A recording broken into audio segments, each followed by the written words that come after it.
بسم اللہ الرحمن الرحیم۔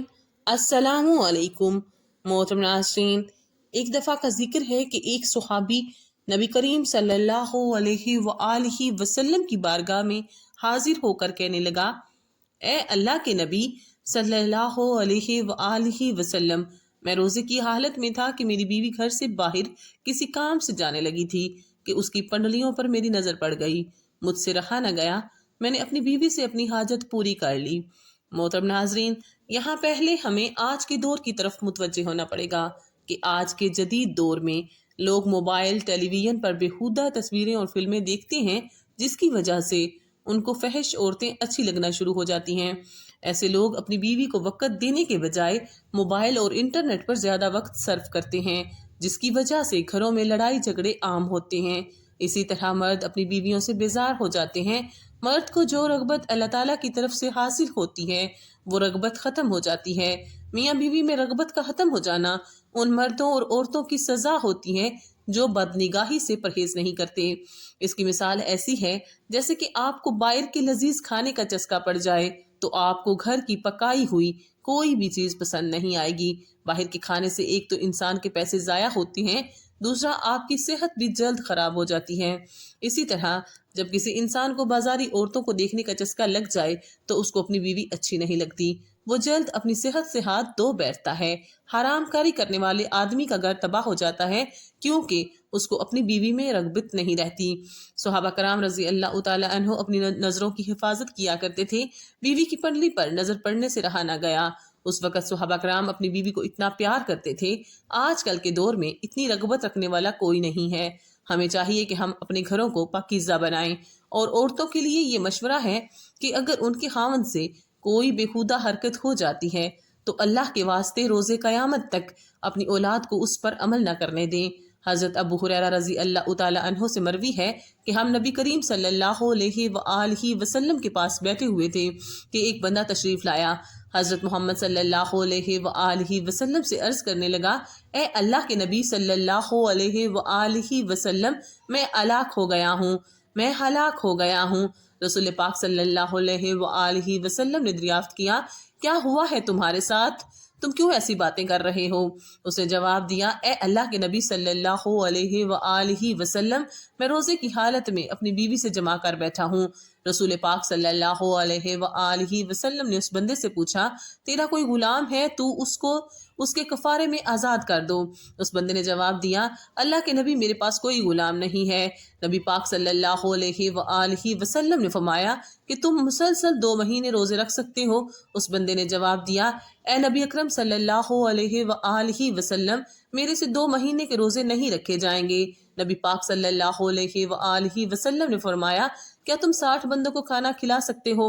اس بندے نے عرض کیا، اے اللہ کے نبی صلی اللہ علیہ وآلہ وسلم، میرے پاس تو اتنی رقم نہیں ہے کہ میں اتنے بندوں کے کھانے کا بندوبست کر سکوں۔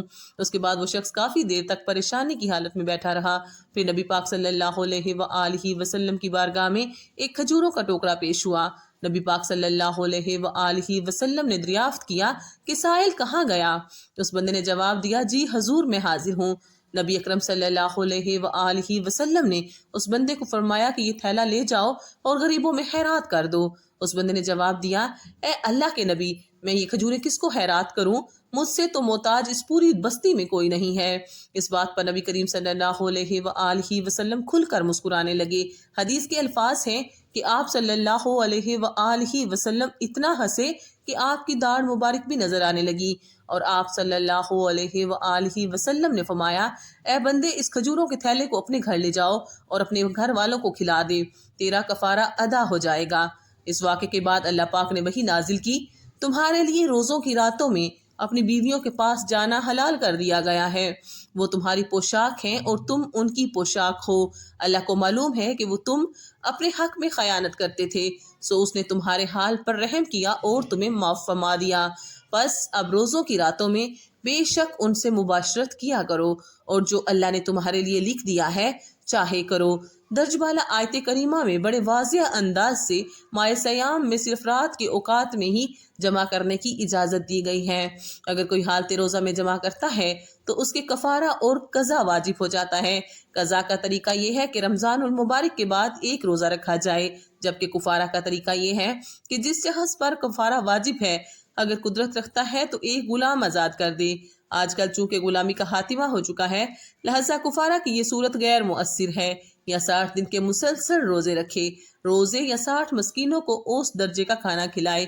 قرآن پاک میں ہے کہ اپنی حیثیت کے مطابق اپنے عزیز و اقارب اور غریبوں پر خرچ کیا کرو۔ حدیث نبوی صلی اللہ علیہ وآلہ وسلم ہے، جہنم کی آگ سے ہر وقت اپنے آپ کو بچانے کی کوشش کیا کرو۔ جب آپ کو غصہ آئے تو زیادہ سے زیادہ صدقہ کیا کرو، کیونکہ صدقہ انسان کے غصے کو بڑی جلدی ٹھنڈا کر دیتا ہے۔ جب انسان سے کوئی غلطی ہو جائے تو اس کو چاہیے کہ فوراً سچے دل سے اللہ تعالیٰ سے معافی مانگ لے، کیونکہ جب اللہ تعالیٰ تم سے ناراض ہوتا ہے تو توبہ کے علاوہ تمہارے پاس اور کوئی راستہ نہیں ہے۔ توبہ کے بعد اللہ تعالیٰ سے اپنی غلطی کو معاف کروانے میں بس صدقہ کام آ سکتا ہے۔ تم کو چاہیے کہ کسی محتاج کو کچھ دے دیا کرو جس سے اللہ تعالیٰ تم سے راضی ہو جائے۔ نبی پاک صلی اللہ علیہ وآلہ وسلم کا ارشاد ہے کہ دوزخ کی آگ سے بچنے کے لیے صدقہ بہترین ذریعہ ہے۔ اگر تمہارے پاس رقم نہیں ہے تو کھجور لو، اس کو آدھا کر کے 2 حصوں میں تقسیم کر لو، ایک حصہ خود کھا لو اور دوسرے حصے کو کسی محتاج کو صدقہ کر دیا کرو۔ اس کھجور کے آدھا حصہ صدقہ کرنے سے اللہ تعالیٰ جہنم کی آگ تم پر حرام کر دے گا۔ کوئی غریب ہے تو اس کے لیے یہ عمل ہے۔ صاحب حیثیت کو چاہیے کہ اپنی طاقت کے مطابق صدقہ و خیرات کیا کرے، انشاءاللہ تعالی اللہ تعالیٰ اس کے رزق میں اضافہ فرمائے گا۔ قرآن پاک میں ارشاد ہے، اللہ سود کو گٹاتا ہے، سود خور کو عادت ہوتی ہے، وہ ہر وقت پیسے کو حاصل کرنے کے لیے روتا رہتا ہے کہ میرے پاس کوئی پیسہ نہیں ہے۔